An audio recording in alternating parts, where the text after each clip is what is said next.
Right after every battle during the New Year's, there is always a celebration style event that immediately follows. For now, it's the rerun of the Fortune's Frey Coliseum event. We had New Year's Ellison and Luca last year, and I had made videos on them previously. So for this video, we'll focus on New Year Notte, a version of Notte that I actually managed to obtain. She is a permanent 5-star light staff unit, and like her original version, maintains the ability to transform into her larger form, even having a kimono designed specifically for her large form. She is a standard in terms of the newer generation of 5-star healing units, having increased offensive capabilities and even an enhanced shapeshift mechanic. She also has an incredibly unique standard attack mechanic, where she summons homing butterflies instead of attacking directly. Let's quickly get into the next section, and make some sense into her incredibly complicated kit. In both of her forms, Notte has a unique attack mechanic in the form of homing butterflies. She summons slow-moving butterflies that chase after any enemies that not initially locked on, and remain, even after hitting the enemy. Each butterfly lasts for 10 seconds, and hits any locked on enemies every 1.5 seconds, up to 6 times. Only 10 butterflies can be present on field at a time. Summoning more will just replace the equal amount. As for the SP gain of this unique mechanic, only the first hit of each butterfly grants SP, because otherwise Notte's SP gaining speed will be faster than the speed of cryptocurrency prices dropping. When there are at least 6 butterflies on field, both of her skills are enhanced and have their icons changed. Speaking of skills, all butterflies will disappear when she used any of her own skills. Entering Metamorphosis will also make all present butterflies disappear.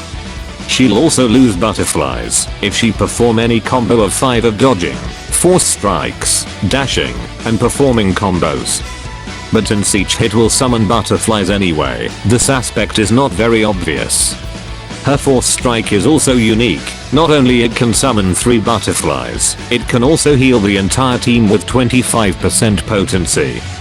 During Metamorphosis, the butterfly mechanic is pretty much the same, though the key difference is that only the first skill will make the butterflies disappear. Her skills have 3 variants, so bear with me as I try to explain her skills to you. Her first skill, Fairy Sunrise, costs 6255 SP. It heals the team with 105% potency, and continues healing with 45% potency every 2.9 seconds for 15 seconds. It also heals additionally with 6% potency for every butterfly present on field, up to 40% additional healing with 10 butterflies. When there are at least 6 butterflies present, this skill will also grant 20% shadow resistance for the entire team for 10 seconds. During Metamorphosis, the Fairy Sunset variant is used instead. Fairy Sunset costs just 1960 SP, and deals 1615% damage to multiple targets, and any enemy near those targets, and inflicts flash burn. It also deals 163% damage at all current butterfly locations on field, up to 1630% additional damage with 10 butterflies present. This skill, at its default state, is already a very powerful healing skill to have, raking in the highest total recovery potency on a single skill at 390%, without influence from other skills and abilities. As for her Metamorphosis skill, it deals insane damage with a low SP cost, when many butterflies are present on field. This skill also has an incredibly wide attack range, able to hit many enemies at once with the initial hit into butterfly mines. Overall, this skill is already bonkers, and I'm not sure what in the world is going on with the balancing department. Her second skill, Fairy Fortune, costs 8940 SP. It heals the entire team with 110% potency, cleanses the entire team, and grants a 10% increase in damage mods against shadow enemies. It also grants Notte 75 UTP for every butterfly on field, up to 750 with 10 butterflies. If there are at least 6 butterflies, this skill will increase the maximum HP of the entire team by 10%. During metamorphosis, this skill will become Fairy Fantasy. Fairy Fantasy costs 2620 SP and deals 1045% damage to surrounding enemies.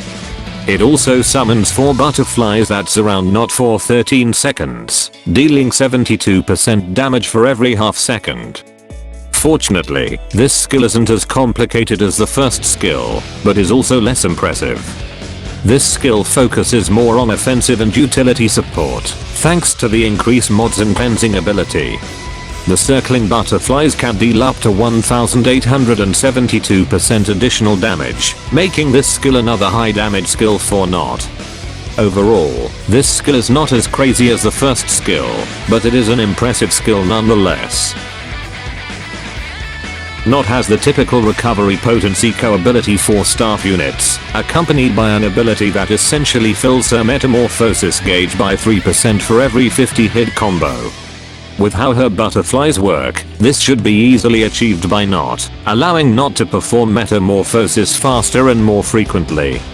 Not is resistant to poison, not curse. This made testing her with high Zodiac a pain in the butt, until I utilized the Snake's Boon Affinity bonus, that granted 100% curse resistance. For her abilities, we'll first get the complex one of the way, New Year's Metamorphosis. The gauge has a maximum capacity of 1800 UTP, with 560 required for metamorphosis, around 31%. During metamorphosis, her standard attacks change, and she receives 50% less damage. Her skills will be completely filled during transformation, and revert back to the original gauge condition when metamorphosis ends. This ability also grants a life shield at the beginning of quests, capable of absorbing damage up to 20% of Not's maximum HP. And finally, when any of her original skills are used, an instance of critical damage amp is granted, with a maximum team amp level of 1. This ability has an 8-second cooldown. This ability further increases the offensive support capability of Not's skills, and in terms of her own stats, allowing her to be more tanky thanks to the 50% damage reduction. The life shield is a nice addition, but it breaks relatively quickly by a powerful enough attack, if Not doesn't have high maximum HP. Her last ability is pretty simple. It completely fills her skill gauges at the beginning of quests, allowing her to use her skills more quickly, though it would be wise to summon more butterflies prior to using both of her original skills. In terms of healing and DPS, Not seems to excel in both areas. The latter specifically meaning her burst DPS, as her default form is more of a healer than a damage dealer. She'll have to keep in mind on the number of butterflies on field before using her skills, as the base modifiers of her skills are just decent. As the butterflies play an important role, she'll benefit from increased attack speed and skill haste, though not really necessary as she does summon a lot of butterflies in her standard attack combo. Her relatively high SP gain also makes skill haste redundant, though a little bit is welcomed. As for the rest of her kit, I would build her into a DPS/healer hybrid, with some recovery potency paired with standard offensive abilities. I wouldn't really focus on HP or Dragon Haste, with the former not really making a huge impact on her kit, and the latter made redundant by her second skill and chain ability. For her dragon of choice, only the dragon ability matters. Hence, I would prefer more offensive dragons such as Thor and Reborn Jane. Kronosnix is a decent dragon with high strength mods, but its second ability cannot be used at all as Not will not transform into Kronosnix. For her team composition, as she is a healer, she'll pretty much go well with any team, especially in a light team, as she grants light based buffs and debuffs in the form of increased mods against shadow enemies, and increased shadow resistance. Though having 1 or 2 supports in the team will definitely help Not during her metamorphosis, as she cannot perform healing while in that state. For her Wimprint setup, these are what I would use on her. A hybrid of healing and DPS, with the curse resist Wimprint affinity bonus, to grant her an edge against any shadow enemies. Choosing to go for a pure healer or pure DPS build are great options to consider, depending on the team composition, as she either mixes well with any team for the former, and requiring a team to be built around her for the latter.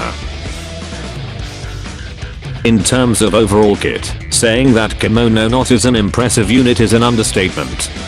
Her healing is incredibly potent, despite having high SP costs, but thanks to the high SP gain from her butterflies, SP is no issue for Notte. As for her metamorphosis, the modifiers on her skills, having decent base mods, and absolutely impressive mods at their maximum potential. Not only that, she is capable of entering metamorphosis quickly without the use of external equipment thanks to her chain co ability and second skill. For her weakness, she has low mods in her standard attacks in her small form, and even in her metamorphosis form. Aside from her third combo, the overall mods are quite low. But, a greater weakness on her is her overly complicated kit, and the requirement to keep track on butterflies. As the number of butterflies affect the potency of her skills, the player has to pay attention on the number of butterflies on field, which may prove difficult when the battle becomes chaotic. The complicated kit also makes players, including time, requiring more time to study her kit before figuring out how all of it works.